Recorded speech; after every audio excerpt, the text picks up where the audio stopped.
Welcome back to Let's Talk Fashion. It's your boy Remo, aka Mr. Rich Threads. You see the 200 behind us. We hit a little milestone. Yeah, 200 subscribers, 10 videos. Let's Talk Fashion. We making waves. We making moves. We doing our thing, man. So definitely I appreciate y'all for the support. And we making waves, man. Hey, that was the balloons for. We just hit 200 subscribers. It's only 200. But 200, like, that's a good thing, no? So what? It's only 200. Wow. I guess. Let's get started.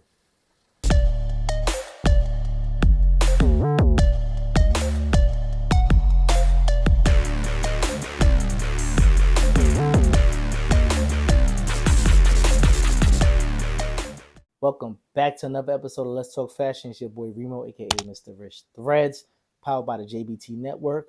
And what more could I say, man? Salute to everybody that checked out last week's episode with my man Q, talking that talk, fashion, tattoos, having a hell of a time, man. I'm glad everybody seemed to be very engaged in that episode where there was a lot of banter going on in the comment section below. So don't forget to rate, comment, like, and subscribe. We did hit a small milestone. We're going to say small milestone to bigger things to come. We did reach 200 followers within our first 10 videos, so we're doing a hell of a job. Make sure you keep liking and subscribing and sharing and telling a coworker or a cousin or auntie or a mama or whatever to check out Let's Talk Fashion, because we over here talking fashion, art, music, tattoos, the culture in a whole. So let's keep it going. Let's have fun with this, man. Now, with all that being said, let's jump right into this week's episode where we're going to be discussing something fun, something entertaining, some nostalgic moments. And we're going to be talking about leveraging your likeness to becoming a bigger star. In some cases, people already have the spotlight on them where they're already stars and they become mega stars. Let me give you an example. So in 2001, Puff Daddy was probably on top of the world, where he was having fun with music. He had the locks. Everything was popping at that point in time where Diddy was a mega star, running around with J-Lo. He just having a big time. Everything's fun to him. Everything's enjoyable. So what did he do? He started a show, Making the Band. Making the Band was one of the craziest sitcoms / what you want to call it, reality show TV shows that was on TV, period. So many things came out of that. So many famous moments where walking to Junior's for cheesecake. Yo, fam, Puffy just told us to go to the store in Brooklyn and bring him back a cheesecake and walk. Or the band fighting, or let them fight, all of that other stuff that came about in that moment of Making the Band the show.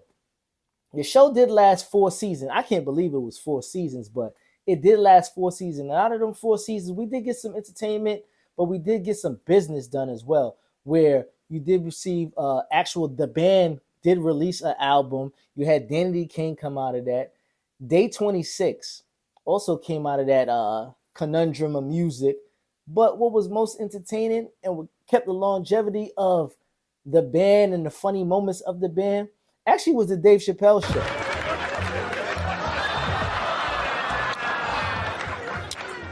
It's 100% Cambodian, yeah. It's the real shit. Breast milk, you made my day. The Dave Chappelle show ran a bunch of skits where they enjoyed the moment of making the band and the series in itself. So they made a series within a series of a series. And the shit was just fun to watch over and over again, because we didn't get a chance to see what people really had to go through behind the scenes to become an artist, and what they were willing to do and weren't willing to do, and the nonsense that they put themselves through in order to even be a part of the show.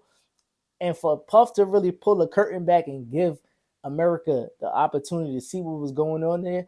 One, it was funny, but it was more insightful to be like, the business side of music is funny as hell and is shady as hell as well, where there was a lot of splits and breakups in between there, people not getting paid and people not really becoming stars. But you can say from that point on, Puff kind of elevated himself into a different market, into a different stratosphere, and the boy was untouchable. He's going through a lot right now, but that's a whole nother subject. I'll give you another example of a man that really wasn't seen as a megastar, but he had moments in times where, well, he had a couple crazy moments. Remember the Hot 97 thing with him and Fab? When you want to disrespect me and the money team, and we got 7 Rolls Royces outside, and we just made 350 racks on. Don't disrespect me. I'ma smack you up again, fool. All right, so Ray J, That's let's all talk. I'm saying. Niggas saying Ray J got beat up. I'll sock that nigga in the face, my There's nigga. a whole situation going on where they were on the radio beefing with each other, and it kind of got ugly. But with that being said, let's move on. Being known as a childhood star, in 2009, Ray J brought a little different feel when it came to reality TV for the love of Ray J, where it was a lot of nonsense going on, and Ray J was seen as like the playboy on the show, being coming from a childhood star where, you know, we seen him as always as Brandy's little brother, or on the show Moesha growing up in the 90s and, you know, the early 2000s, where Ray J was always seen as like the secondary star, even in his whole family. But he kind of came out that shell, and we seen a personality of Ray J with this show that aired in 2009. And it was pretty much interesting because we never really seen a star look for love via the TV, especially a series of shows where it was like, all right, what is going on here? And we see Ray J's personality. He has a really comedic side to him. They're unbreakable. Unbreakable? They're Test it. unbreakable. Test Break it. them. Step on it right now. No, you step on them. It's your product. You step on them. Go ahead. Speedy, step on them. I can't do that. You can. I bet you I can break these. They're unbreakable. Speedy. They're not unbreakable. Speedy. Don't tell me they're unbreakable. Listen, Don't challenge me. listen. Don't challenge me, Ray J. They're I will break them. Listen, Speedy, they're unbreakable. They cannot break. It's impossible.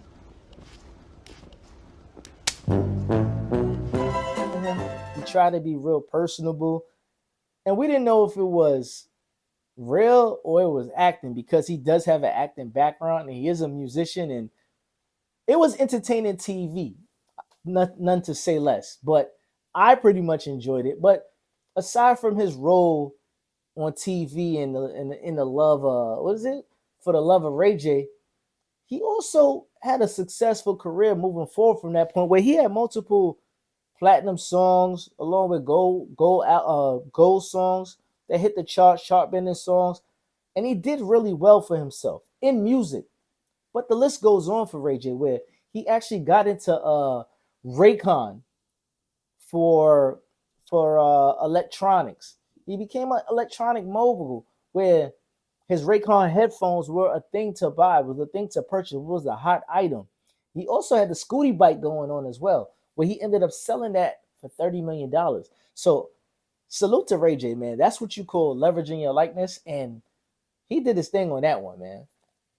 Now, let's go one more. Let's go to the next level. Floyd Mayweather. Floyd Mayweather, we know him for boxing and titles and big pay-per-view events, but at some point in time, he was the pretty boy, but he wasn't this big mega star.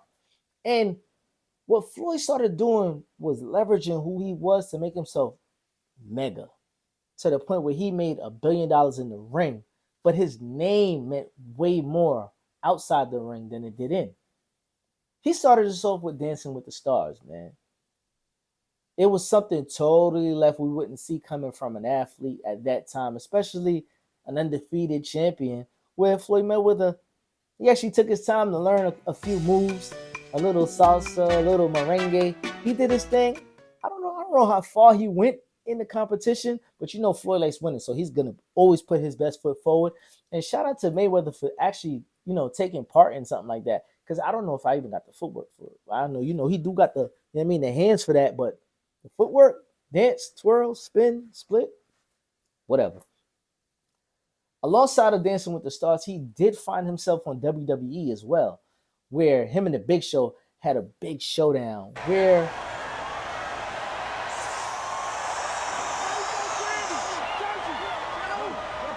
where Floyd Mayweather showed his personality and gave himself an outlet to a whole different arena of fans, where he played the troll, he played the villain to the T, where these fans, because wrestling fans are hardcore fans, they've been following something that is a scripted sport for years.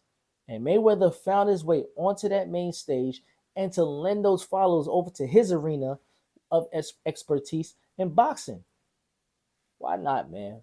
He did a hell of a job with that, and I must say, it only went further because you started seeing him hanging out with 50 Cent. 50 Cent was a hot rap at the time. He was in the mix with everybody, and anytime you seen 50, you see Mayweather. So now he's lending himself to the hip hop community and bridging the gaps and all of that, which leads to his big reign as the TMT guy over at PBC, where he actually leveraged his likeness to be a partner with Al Heyman, a partner at that, to become one of the highest grossing boxers, sports participants ever in the history. So shout out to Mayweather and everything that he did in the sport. And leveraging your likeness is the key to this, man. They like you, they'll pay. Trust and believe, man. But on that note, give us a break, and we'll be right back.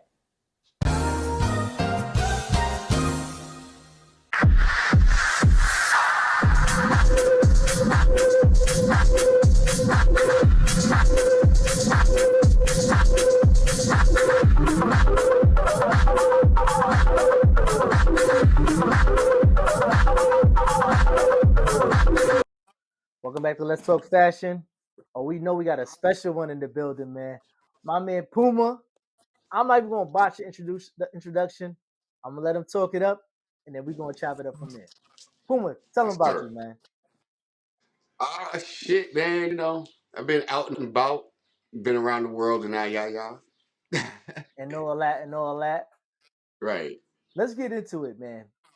When I met Puma, we was working on getting them on the show, Black Ink. And we actually put some looks together from the early segment of Rich Threads, man. Where it was like, we piloting this show, my man needs some looks, and we made it happen, man. And I'm gonna blow your mind even more. We actually go back even further. I'm gonna take it back even further for you, go ahead. right? So my now wife was a photographer for you. You did a Yeah. photo shoot with the schoolgirl, like she set up a photo shoot for you. And my wife was the photographer, and I just happened to be there, and I had just like the pieces.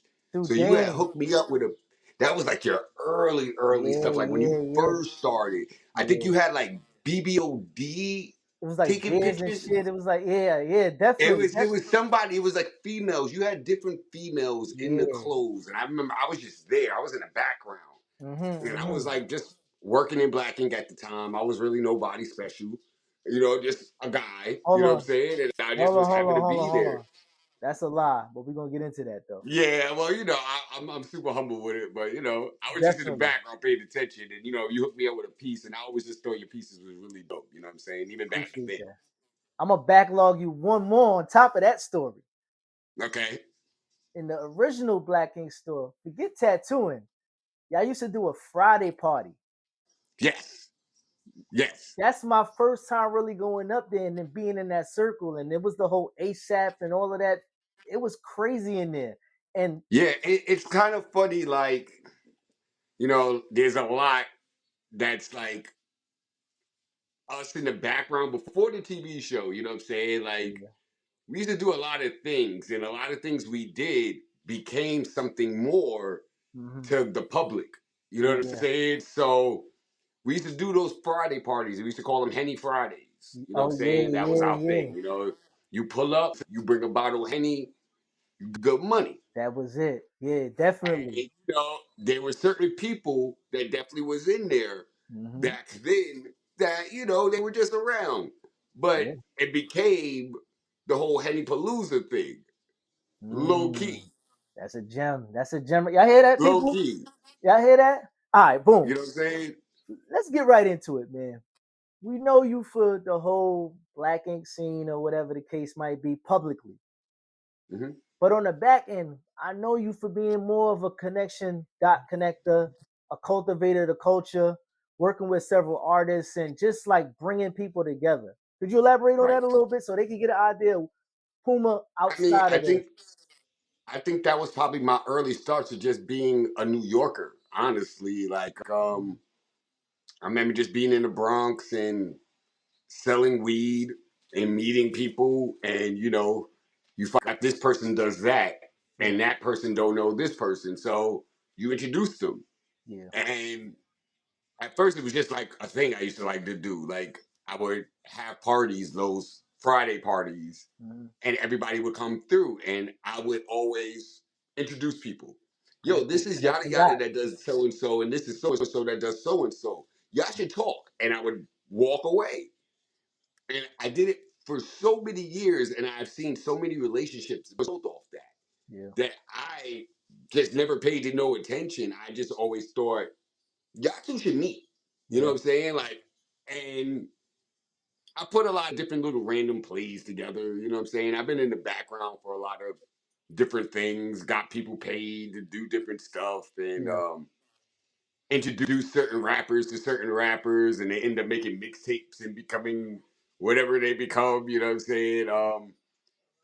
Meeting producers with rappers, designers with artists. Like Getting us on TV, you know? yeah, I just always been about the creatives, Yeah. especially like being a black creative in New York.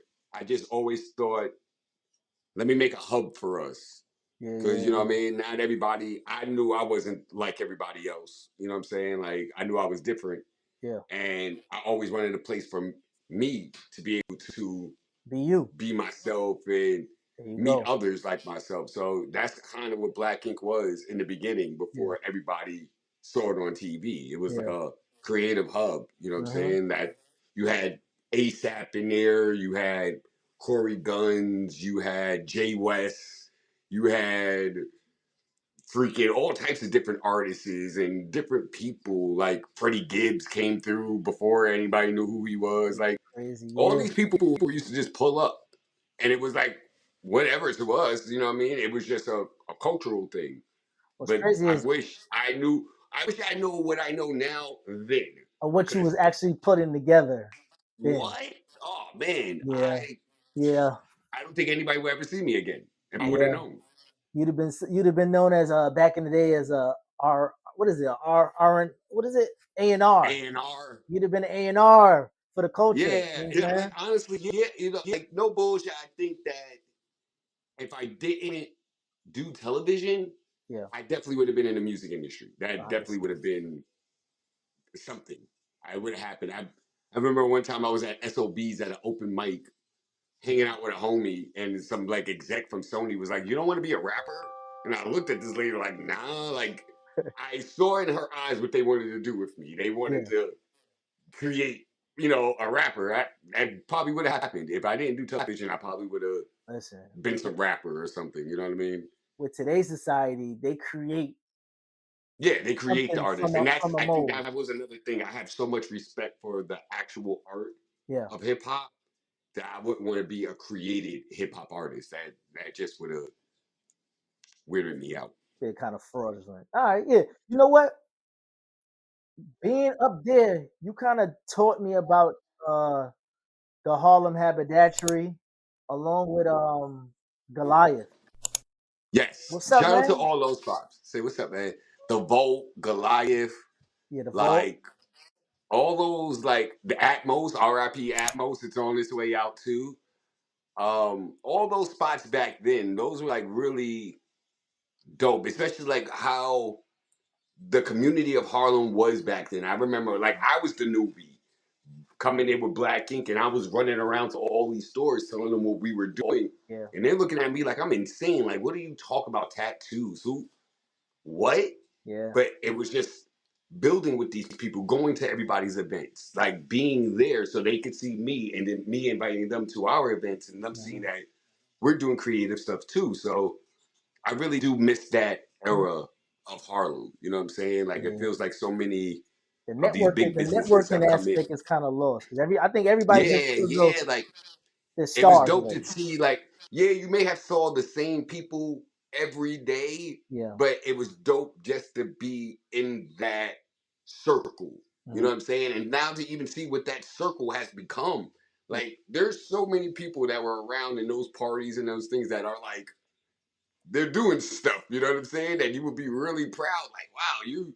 I mean, we used to drink Hennessy in the backyard of Black Ink, and now they Facts. are the A&R at Sony or something. You know what I'm saying? So all that stuff is really dope, man. Facts. It was a building block for Everybody, the game. I call it a melting of culture, and then Yes, yeah, we still and it got was dope back then. It was definitely dope because like everybody, the social media aspect of the game wasn't as big as it is now. yeah. So everybody was just trying to be creative. Like Mhm. nobody was copying. Now everybody sees one person doing something, everybody's doing it. Then it was just like people were trying stuff. Like when Rocky came out with that sound, that was unheard of in New York at the time. That was Yeah, him trying stuff. You know what I mean? It was really dope. and it worked, and it worked. Yeah. Being that you from the uptown, we a little different in Brooklyn. Our swag is a little bit different, but A being little that we're different. around the same age, what would you say is your favorite era of fashion? My favorite era of fashion, I would have to say like the late 90s Mhm. going into like the early 2000s. There was like that whole North Face polo kind of like, Eddie Bauer, all those like real high end Yeah, brands, yeah, like how yeah, we were boosting that stuff and like wearing it out. It was dope then. But then I also like even the stuff now, you know what I mean? Like that wave when it was like A lights and the community 54s and the streetwear, like yeah, the streetwear aspect. You know what I mean? What was the other joint? Damn, Stussy. prolific. Well, what was it? I think it was something like that. That they started with a P, but it was in the Lower East Side. There was like so many like really dope little shops that Yeah, had dope fashion, dope designers. Like that whole 20, what was it? 2015, 2010, 2015 yeah, era. around that age. Yeah, you know what I'm saying? Like there was a lot of people like also once again trying stuff. Yeah. You know what I mean? People were definitely trying new things, new textures, new designs. You know what I mean? Like it was cool. What would you say is the current status of like just fashion in itself? Because fashion kind of began as like a creative type of expression for oneself. But I Yeah, think now is a different lane. yeah, it's a different lane, man. Like it's so funny because it's like I don't like if you know me. I'm really into high fashion too. Mhm. I know like designers, and I talk to these people. Like I know one of my friends is like the head couture designer of Fendi, and we have Mhm. like really deep conversations about fashion and stuff and what she's doing. And then even shout out to my man Just C designing all that stuff for planes. You know what I'm saying? Like I like vibing with them and seeing what they've been doing and seeing what's going on. You know what I mean? And Yeah. right now they're trying stuff, but everything is so trendy now. I feel Yeah. like there's really no look right now. I feel like everybody's just following trends for the moment Hmm. and then go on to the next. You know what I mean? There's no real thing. I don't know. Like I don't know how to explain it, but it's like there's so much going on that there's no real that's the I thing. think everything is microwave so far. It's like Yeah, every one brand gets a hit. It gets a one summer run where it's like it's not lasting for long periods of time because they're not seen as like like companies that we want to align ourselves with for years to come. And yeah. it changes ever so often, but like the polos are here to stay. The Nauticas, they have their permanent, you Hmm. know, we don't have that on the new era. And I think they bringing in a lot of our urban designers now to come in to be like to cultivate high end, whether it be you bring in Tyler at LV, Yeah. or you have Right. a Pharrell, and we had RIP Virgil. Like they keep bringing Perfect. in parts of our culture without giving us our own. Like, you know, Right. I Right. think that's kind of I what's do like what Pharrell did with LV. You know what I yeah, mean? I do like what he did. I really do like Tyler's stuff too. Like I yeah, like I'm Tyler's feeling that. pieces. I've been paying attention to Kid Cudi also. Kid Cudi got a line out right now, Hmm. and he got some dope pieces. You know what I Okay. mean? I do see what you mean though, like how hip hop culture has gone in a even bigger. Like I do appreciate that though, like because if you think back then to now. All right, ask mom. Here you go. Here you go. Okay, my My fault. God. But Oh yeah, my even God. if you look at like back then, like the Diddy's and all that, yeah, we had Sean John and all. Yeah. But to see all these artists now, to see Travis Scott, what he does with Jordan and Nike, Mm-hmm. to see what Tyler does with Reebok and the LaFleurs and Adidas and his own brand, you know what I mean, with Converse and everything, his collabs. Mm-hmm. Just to see Absolutely. all these people doing really dope collabs and pieces coming out. I do like that aspect of the game right now. I just don't want them to keep microwaving us, and then when we make it, blow it up too hot, they throw it to the side, and then they want to try something new in a different lane. That's what But I. that's gonna be for bro. That's every aspect of the game forever, Yeah. and that's Unfortunately. what I've come to learn, man. From music to fashion to television to movies, we are the microwave. We are the microwave. We You know hot. what I'm saying? We make shit hot. We are the ones that make shit hot, That's a quick. fact. That's But a then fact. once we do, it's on to the next.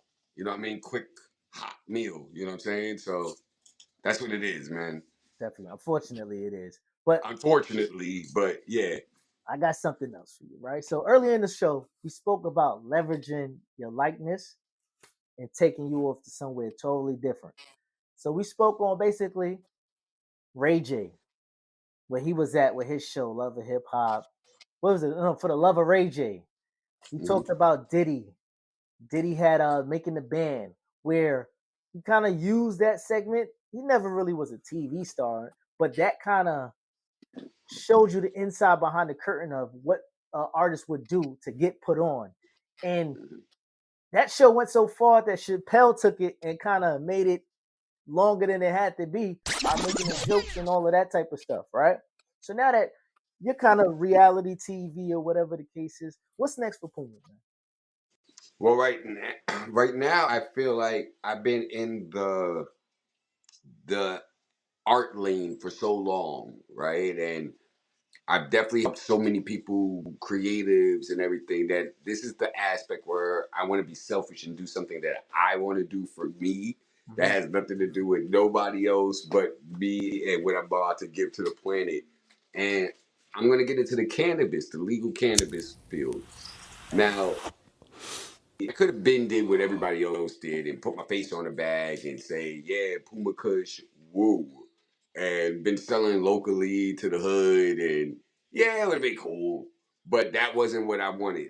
I always saw the legal market. I watched the legal market from the beginning when Denver first went legal. I took my trip out there and I paid attention to what they did and seeing how you can have a state. This hell with just a city.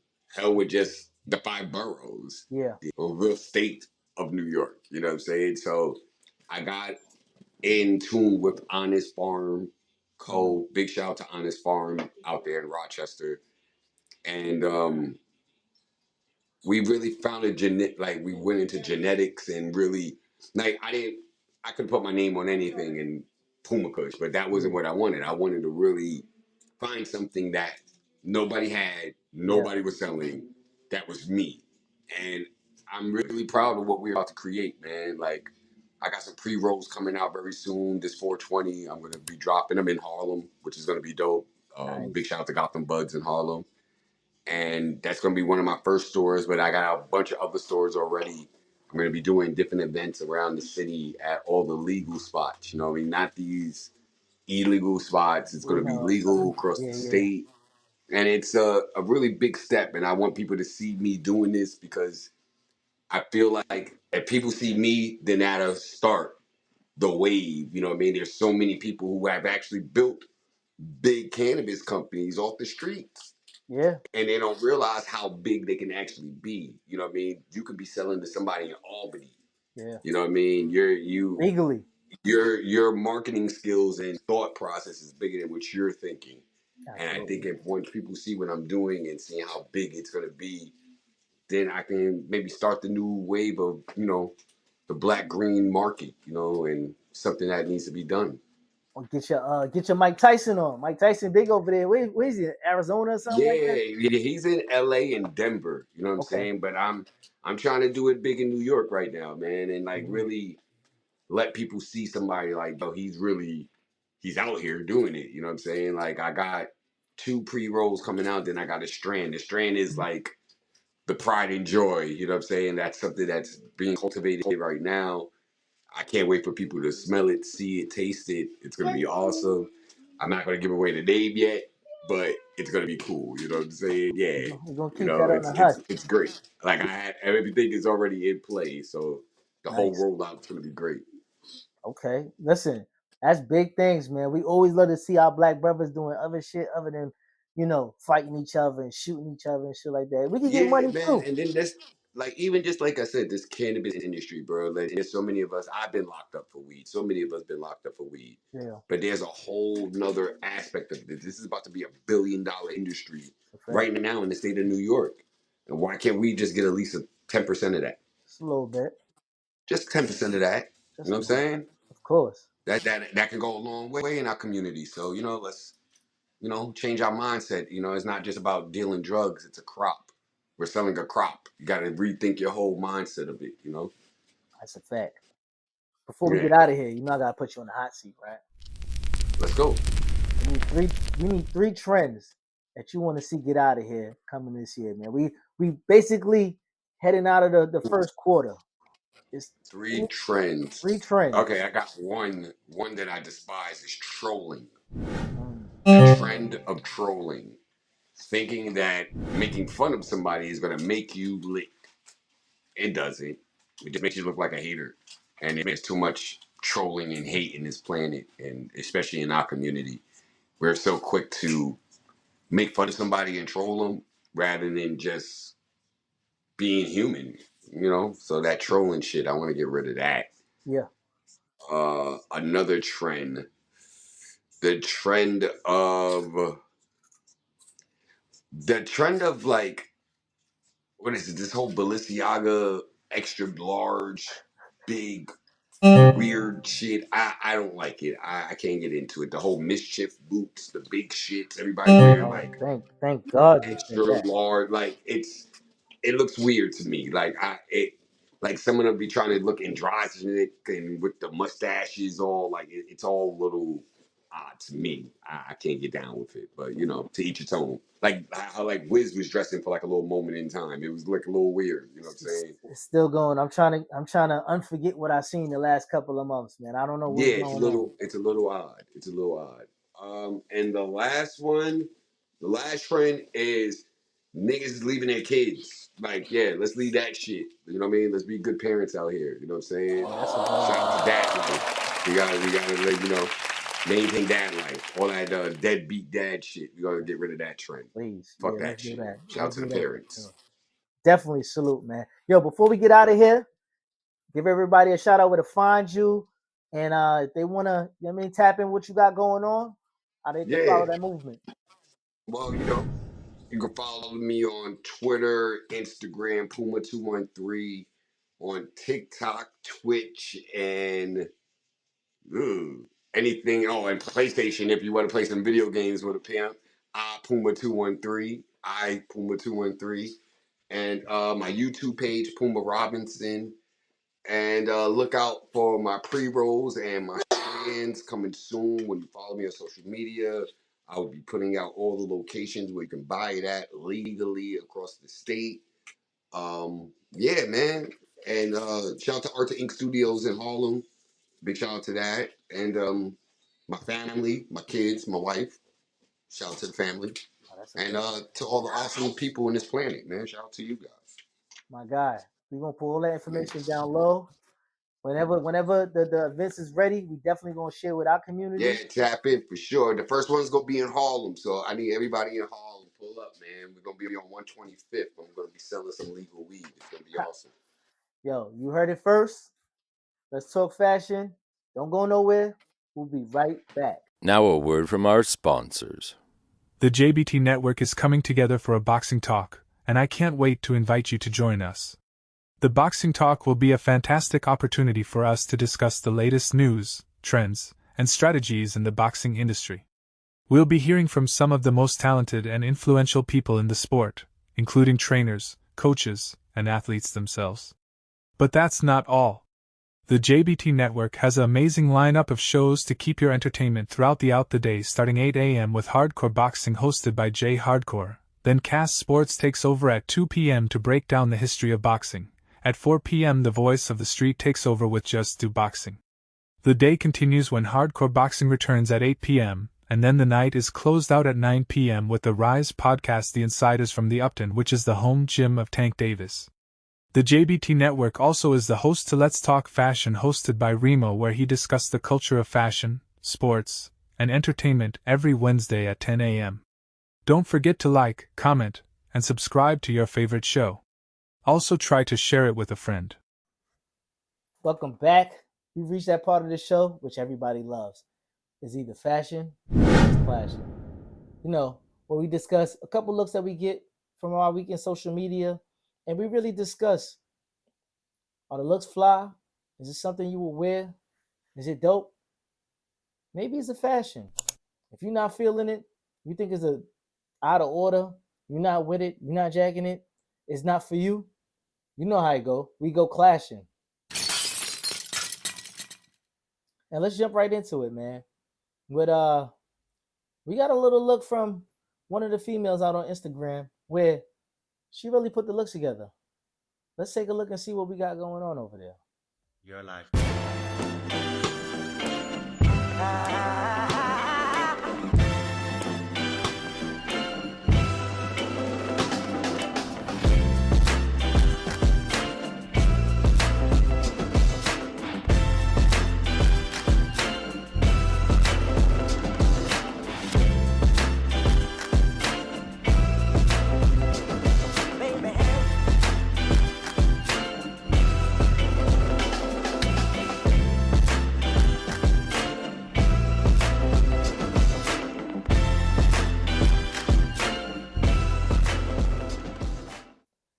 I could enjoy everything that was going on in this little spiel where she put together her look. She was enjoying everything that she had on together, and I thought it was just fly. She was really doing her thing, and just dopeness, man. I love when people have fun with their fashion, and this right here is definitely flat fashion on my end. You got my vote. Dope all the way around. Now, this look right here is a little different. It's a little interesting, and roll the tape. Let's take a look and see what we got.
Now, that was kind of interesting because I feel as though fashion comes along with sizing. Sometimes sizing might be a little off depending on your desired finish, your desired fit.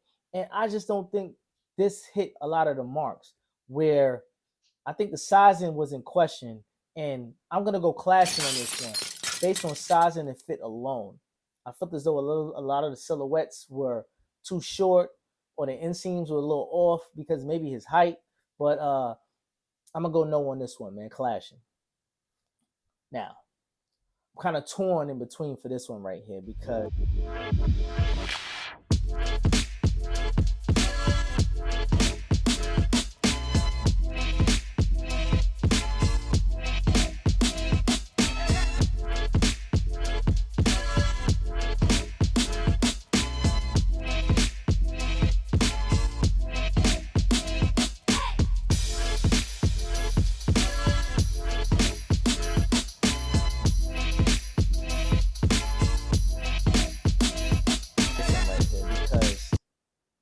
being that I'm from New York, and Tim's are kind of the staple of New York City, air quote, for some people.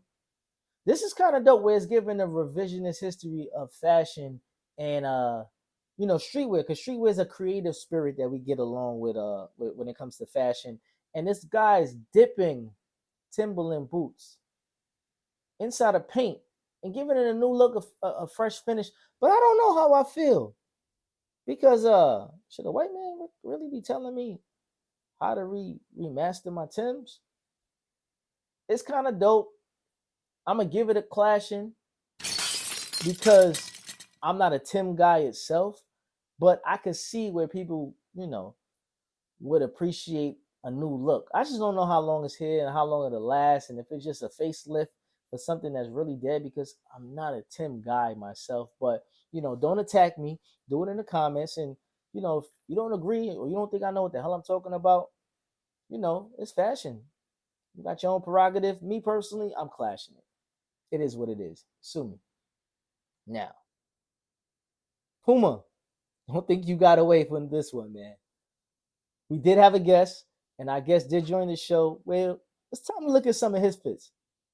Let's check it out.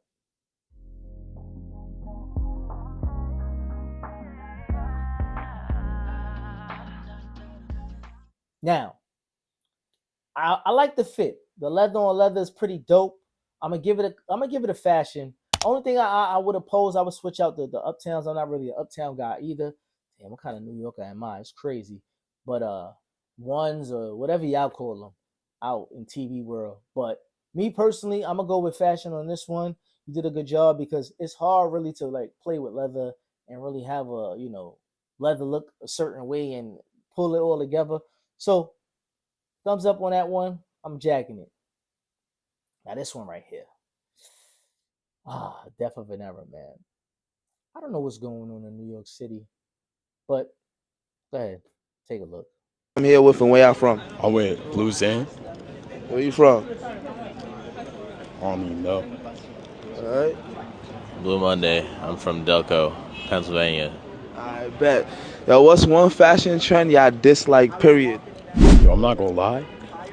Fashion is like a concept. So it's like you can't market as some shit, bro. Like, I can't. I don't give a fuck about the trends, so like, do whatever, bro. As long as it's... You know what? That's enough. We don't even have to finish that. Clashing. We not... What is that? I'm sick and tired of these looks, and I'm sick and tired of these kids, because y'all just coming outside looking like whatever and thinking it's cool and thinking it's fashion. No. We clashing it. No. Like, we're not even doing this. Please, y'all kids, get the hell out of here with this bullshit. I ain't with it. I ain't jacking it. And no. If it's a look for you and you think it's creative or something like that, I think it's kind of crazy looking, asylum worthy. But like I said, man, fashion is expression, but this one ain't an expression for me. And it's definitely clashing. But it is what it is. Like I always say, make sure you like, comment, subscribe, share. Do all of that down below. And until next time, let's talk fashion. And we out of here. Peace.